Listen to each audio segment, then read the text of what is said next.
Guys, very good morning to all of you. And today we will discuss about cyclic concept or cycle of erosion, which is given by Davis. तो चलिए आज हम इसके बारे में detail में चर्चा करते हैं. Concept of geomorphic cycles and landscape development. आज हम इसके बारे में डिटेल में चर्चा करेंगे कि जो साइक्लिक कंसेप्ट है और साइकिल ऑफ इरोजन है वो सबसे पहले किसने दिया, ये जो इसका ओरिजिन है वो कहाँ से हुआ. तो स्कॉटिश जियोलॉजिस्ट थे जिनका नाम जेम्स हटन था. उन्होंने इस कंसेप्ट को सबसे पहले प्रस्तुत किया. तो किसने? जेम्स हटन ने. वो कितने में किया? 1785 में किया. जेम्स हटन थे ये. अब ये कब प्रस्तुत किया इन्होंने? जब इन्होंने अपने ये कंसेप्ट दिए cyclic nature of earth history. ये भी इन्होंने दिया. Dictum of no vestige of a beginning and no prospects of an end. Present is the key to the past. अक्सर ये एग्जाम में पूछा जाता है कि present is the key to the past, ये किसने दिया? तो ये जेम्स हटन का ही दिया हुआ कंसेप्ट है. इसको बाद में इन्होंने यूनिफॉर्मेटेरियनिज्म में जो है ट्रांसफॉर्म कर दिया, जिसका मानना था कि जो भी ज्योग्राफिकल प्रोसेस और geological process and laws operated in the past also operated today. It may be operated with different intensity. जैसा कि इनका मानना था कि जो ज्योग्राफिकल प्रोसेस आज हम देख रहे हैं वो कहीं ना कहीं पास्ट में भी जो है वो हुआ होगा. अब बात आती है ज्योग्राफिकल साइकिल ऑफ डेविस. यानी कि डेविस महोदय थे, उन्होंने जो साइकिल ऑफ इरोजन है उसको प्रस्तुत किया. जो डेविस थे, विलियम मॉरिस डेविस, वो कहाँ के थे? अमेरिकन जियोमॉर्फोलॉजिस्ट थे. In fact, his theory is the outcome of set of theories and models. और इनका जो कंसेप्ट था वो कुछ थ्योरीज एंड मॉडल से निकल कर आया. जैसा कि पहला क्या था? Complete cycle of river life, जो कि इन्होंने the rivers and valleys of Pennsylvania 1889 में दिया था. उसमें complete cycle of river life का इन्होंने जिक्र किया है ना. जियोग्राफिकल साइकिल्स जो कि 1899 में दिया था. And slow evolution. अक्सर क्वेश्चन में ये सब पूछ लिया जाता है कि ये कंसेप्ट जो था किसने दिया, तो आपको ये याद रखना जरूरी है. अब इनका मानना था कि जो all the landscape have a definite life history after emergence. यानी कि जो भी भूदृश्य है उसका क्या है? लाइफ हिस्ट्री होता है आफ्टर इमरजेंस. यानी कि उसके उत्थान के बाद उसका एक लाइफ साइकिल है जिससे वो गुजरता है. और इसी तरीके से अलग अलग स्टेजेस से वो गुजरता है.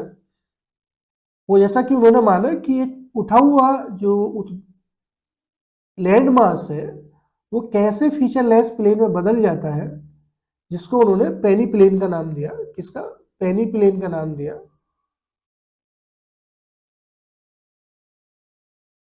अब डेविस का जो मॉडल था वो कुछ चीजों पर आधारित था. जैसे कि उन्होंने बताया कि the landscape is the function of structure, process and stage और टाइम. और इसको डेविस का ट्रायो भी बोला जाता. क्या?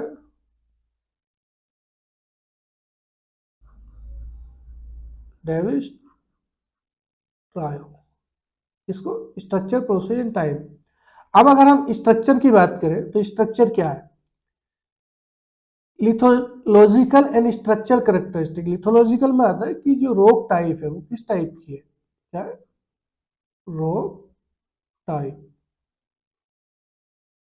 And structural characteristics. Structural characteristic यानी कि फॉल्टिंग, फोल्डिंग एंड जॉइंट्स. तो जो स्ट्रक्चरल करेक्टरिस्टिक है उस पर भी बहुत हद तक जो है वो डिपेंड करता है कि उसका जो इरोजन है वो कितने लंबे समय तक चलेगा, और जो स्टेज है चाहे वो यूथफुल स्टेज हो या यंग स्टेज हो या मैच्योर स्टेज हो, वो कितने टाइम तक, वो कितने ड्यूरेशन तक चलेगा।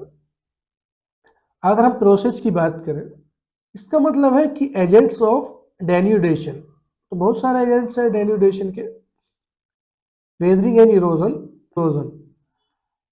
अब इरोजन के बहुत सारे एजेंट्स हैं, जैसे रिवर्स है, ग्लेशियल है, और जो विंड है, एंड द स्टेज और time denotes whether the land mass undergoing it's transformation young stage और इन ओल्ड स्टेज। मतलब जो स्टेज बताता है कि जो लैंड फॉर्म है वो जो लैंड मास है उसका जो ट्रांसफॉर्मेशन हो रहा है वो किस स्टेज में हो रहा है, वो कितना हो रहा है। ठीक, अब डेविस महोदय के कुछ एजम्पशन थे।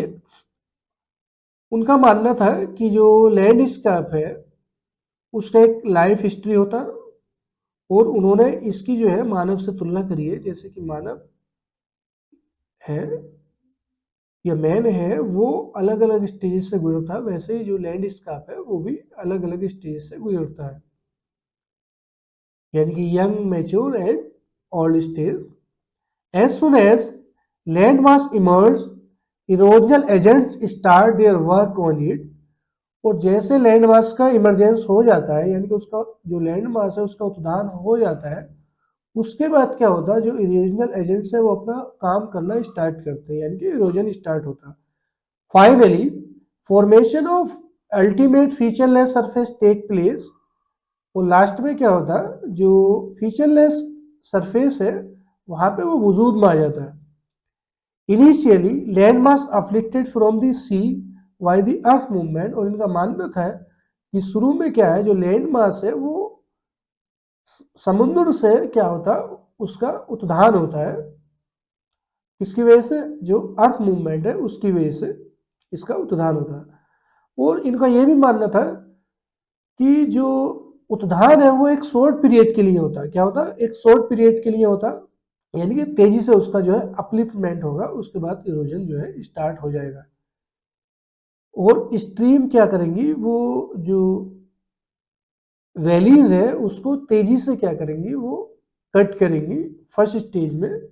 और जैसे जैसे स्टेज चेंज होंगे वैसे वैसे जो उसका इरोजनल कैपेसिटी है वो कम हो जाएगी।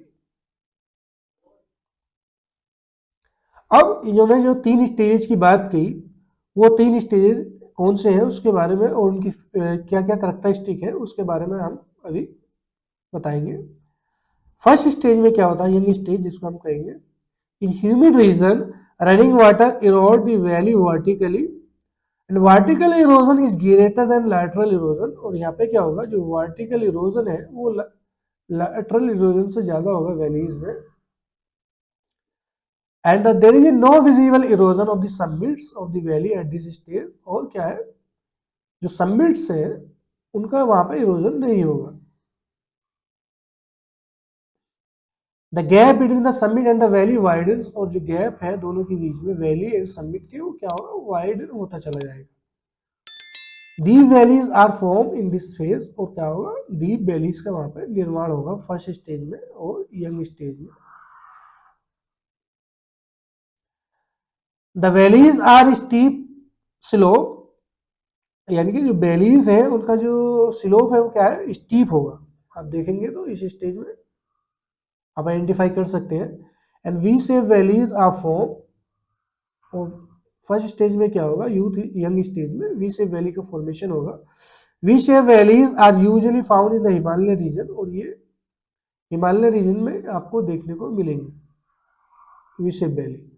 We can say that the Himalaya region is the young phase of the erosional cycle. क्या इसमें, young phase of erosional cycle. अगर हम सेकंड मैच्योर स्टेज की बात करें तो there is a more lateral erosion than vertical erosion. और mature stage में क्या होगा, जो वर्टिकल इरोजन है वो कम हो जाएगा बशर्ते लैटरल इरोजन के। There is a more erosion of valley summit than lower erosion of valleys. In this phase, the gradient is reduced, और जो ग्रेडियंट्स है रिवर ग्रेडियंट्स उसमें क्या होगा वो रिड्यूस हो जाएगा. V shape valley transform into U shape valley, और क्या होगा जो वी सेव वैली थी पहले फर्स्ट स्टेज में यंग स्टेज में वो यू सेव में तब्दील हो जाएगी. And the U shape valleys are found in Ladakh. So we can say that Ladakh is the second phase of the cycle of erosion. और लद्दाख इसमें सेकंड स्टेज में हो सकता है साइकिल ऑफ इरोजन के. अब अगर हम ओल्ड स्टेज और थर्ड स्टेज की बात करें तो इसकी जो करेक्टरिस्टिक है वो क्या है. In this stage vertical erosion of the valley stop as it reaches to the base level of erosion. तो जो रिवर है वो कहाँ पर पहुंच जाती है बेस लेवल ऑफ इरोजन, यानी कि उससे ज्यादा बेस लेवल से ज्यादा जो रिवर है वो इरोजन नहीं कर सकती, यानी कि वो इरोड नहीं कर सकती है लैंड को. ओपन वैली, और ओपन वैली बनेंगी वहां पे. मेंडर्स आपको दिखाई देंगे, फ्लैट प्लेस, ये क्या है सब इसके एग्जाम्पल हैं ओल्ड स्टेज के. फॉर्मेशन ऑफ पेनी प्लेन, और क्या होगा लास्ट में फाइनली पेनी प्लेन का वहां पे निर्माण हो जाएगा. और जो ये पेनी प्लेन है वहां पर क्या आपको कुछ रिसीजुअल्स देखने को मिलेंगे जिसको जो डेविस महोदय हैं उन्होंने मोनार्ड नोक का नाम दिया है. किसका? मोनार्ड नोक का नाम दिया है. Indian peninsula is an example of an old stage of the cycle of erosion. अब इसको हम इस ग्राफ के जरिए भी समझ सकते हैं. देखिए, graphical representation of the geographic cycle erosion bye Davis. देखिए जो यूसी है, आप समझ रहे हैं, यूसी तो ये क्या है अपर कर्व है, एंड डी एलसी क्या है लोअर कर्व है. ठीक. और जी हमारा जो एसी है, ये एसी क्या है अपलिफ्टेड लैंड मास है. वो बीसी क्या है प्राइमरी लीफ है, तो इसको हम प्राइमरी लीफ के नाम से जानेंगे. एंड जी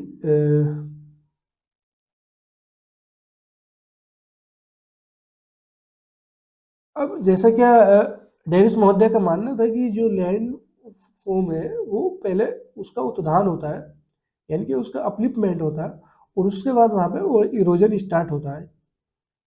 और इनका जो स्टेजेस है वो वहाँ से ही जो है साइकिल ऑफ इरोजन स्टार्ट हो जाए डेविस का लैंड फॉर्म के अपलिफ्टमेंट के बाद. अब अगर हम देखें तो जैसे कि हमने बताया कि जो यूथफुल स्टेज है वो यंग स्टेज है, उसमें क्या है वी शेप वैली बनेगी. क्या बनेंगी? वी शेप वैली बनेगी. देखिए we shape valley, we shape valley, और यहाँ पे ये ट्रांसफॉर्म में क्या होगा यू शेप वैली में ये ट्रांसफॉर्म हो गई. और थर्ड स्टेज में क्या है ये धीरे धीरे इसका सबका जो रिलेटिव हाइट्स थी वो उसमें क्या हुआ वो लोअर हो गई, और एक प्लेन के समतल जो है समान रूप वो एक प्लेन में कन्वर्ट हो गया जो लैंड मास था और जो लैंड फॉर्म था. और जो रिसीजुअल थे उनको डेविस ने मोनार्ड नोक के नाम से पुकारा. अब क्या बेस लेवल है, उन्होंने बताया बेस लेवल. बेस लेवल क्या होता है कि जिसके नीचे रिवर जो है वो इरोड नहीं कर सकती है लैंड को या लैंड मास को. तो इसी पर आधारित था जो हमारे डेविस महोदय थे उनका जियोग्राफिक साइकिल ऑफ इरोजन. तो आप देख सकते हैं इनका कुछ क्रिटिसिज्म था. वो क्रिटिसिज्म क्या था? Rapid rate of upliftment of short duration. जैसे कि डेविस महोदय ने माना कि जो लैंड फॉर्म है उसका इतना तेजी से अपलिफ्टमेंट होगा और वो बहुत ही कम समय में हो जाएगा. तो कहीं ना कहीं ये भी इरोनियस है कि जो लैंड फॉर्म है उसका जो है अगर हम देखें तो जो हमारा हिमालय है वो आज भी उसका एवोल्यूशन हो रहा है. एक हम कह सकते हैं कि उसको शॉर्ट ड्यूरेशन में वो अपलिफ्ट नहीं हो सकता. Concept of relationship between upliftment and erosion erroneous. और उन्होंने जैसे कि माना कि पहले क्या है, उसका उत्थान होगा, उसके बाद जो इरोजन स्टार्ट होगा, तो ये भी कहीं ना कहीं गलत है। He also ignore the role of climate in land form development, और इन्होंने जो पूरी तरीके से जो क्लाइमेटिक फैक्टर्स हैं उनको इग्नोर किया है कहीं ना कहीं। Penck objected to over emphasise of time in Davis model, और जैसा कि डेविस मॉडल ने बताया कि जो लैंड फॉर्म है वो अलग अलग स्टेज से गुजरता है, तो इसको पैंक ने क्या है उसको क्रिटिसाइज किया है। जो डेविस महोदय थे उन्होंने बताया जो अपर्दन चक्र है समय की वे अवधि है जिसमें uplifted land mass converted into featureless plain, तो उन्होंने जो टाइम है उस पर ज़्यादा जोर दिया, तो पैंक ने उसको काफ़ी क्रिटिसाइज किया है और उन्होंने अपना एक मॉडल प्रस्तुत किया जिसको हम नेक्स्ट लेक्चर में डिस्कस करेंगे, उसके बारे में बात करेंगे। Thanks for watching